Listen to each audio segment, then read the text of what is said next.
भगवत गीता के 5वें अध्याय में आपका स्वागत है।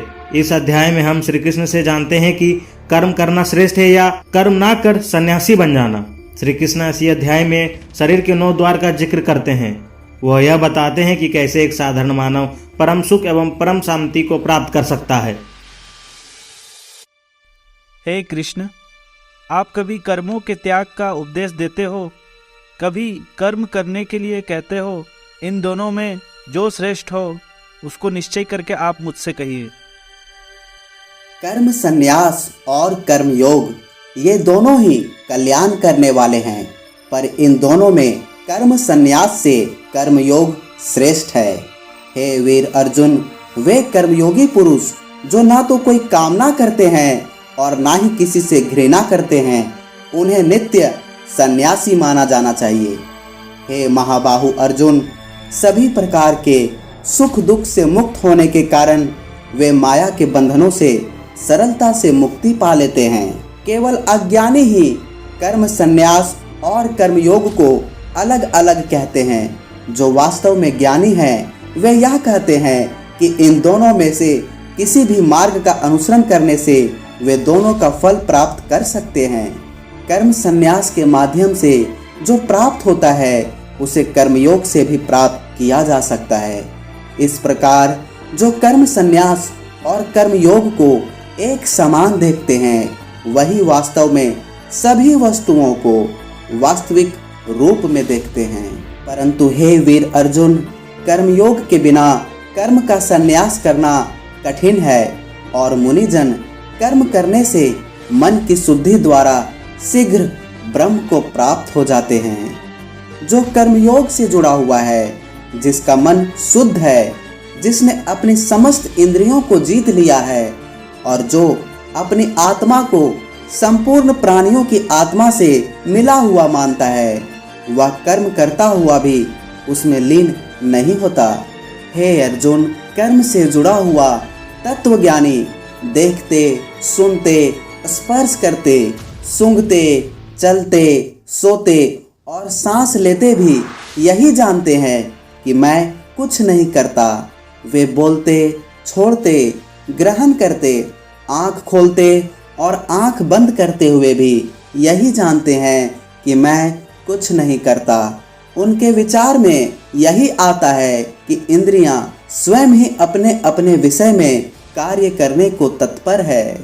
जो पुरुष सब कर्मों को ब्रह्म अर्थात ईश्वर को समर्पित करके कार्य करता है, वह पाप से उसी प्रकार लिप्त नहीं होता जैसे कमल पत्र पर जल नहीं ठहरता। कर्मयोगी सदा शरीर, मन, बुद्धि और अंतःकरण की शुद्धि के लिए कर्म करते हैं। जो पुरुष कर्म फल की कामना छोड़कर कर्म करता है, वह ईश्वर रूप शांति पाता है, और जो फल की कामना के साथ कर्म करता है वह कर्म के बंधन में फंसता है। जो पुरुष आत्मनियंत्रित एवं जितेंद्रिय होते हैं, 9 द्वार वाले भौतिक शरीर में भी वे सुख पूर्वक रहते हैं, क्योंकि वे स्वयं को कर्ता या किसी कार्य के परिणाम के विचार से मुक्त होते हैं। परमात्मा मनुष्य के ना तो कर्तापन की, ना कर्मों की और ना कर्म फल के संयोग की रचना करता है। इन सबको रचने वाला जीव का स्वाभाविक प्रकृति है। परमात्मा ना किसी के पाप को ग्रहण करता है और ना किसी के शुभ कर्म को ही। इस जीव का ज्ञान अज्ञान से ढका है, इसी से अज्ञानी जीव मोह में फंस जाते हैं। परंतु जिनका यह अज्ञान वास्तविक ज्ञान से नष्ट हो जाता है, उनका ब्रह्म ज्ञान सूर्य के समान परमात्मा को प्रकाशित करता है। वे जिनकी बुद्धि भगवान में स्थिर हो जाती है और जो भगवान में सच्ची श्रद्धा रखकर उन्हें परम लक्ष्य मानकर उनमें पूर्ण रूप से मग्न हो जाते हैं, वे मनुष्य शीघ्र ऐसी अवस्था में पहुंच जाते हैं जहां से फिर कभी वापस नहीं आते और उनके सभी पाप ज्ञान के प्रकाश से मिट जाते हैं। ऐसे ज्ञानीजन विद्या और विनित ब्राह्मण में, गाय में, हाथी, कुत्ते और चंडाल को भी समान दृष्टि से देखते हैं। जिनका मन समभाव में स्थित है, जो सबको समान दृष्टि से देखते हैं उन्होंने यही इस संसार को जीत लिया है, क्योंकि ब्रह्म निर्दोष और समान है, इसलिए वे ब्रह्म में ही स्थित हो जाते हैं। जो प्रिय वस्तु को प्राप्त होकर हर्षित नहीं होता और अप्रिय को प्राप्त होकर शोक नहीं करता, वह स्थिर बुद्धि मोह रहित ब्रह्म को जानने वाला पुरुष पर ब्रह्म में नित्य स्थित है। जो इंद्रियों के बाहरी विषय की आसक्ति नहीं करता, वह अपनी आत्मा में सुख का अनुभव करता है और इसी शांति से वह ब्रह्म योग में अपनी आत्मा को लगाकर समाधि द्वारा अक्षय सुख को भोगता है। इंद्रिय तथा विषयों के संयोग से उत्पन्न होने वाले सभी भोग दुख के मूल कारण हैं। वे उत्पन्न होते हैं और नष्ट होते हैं।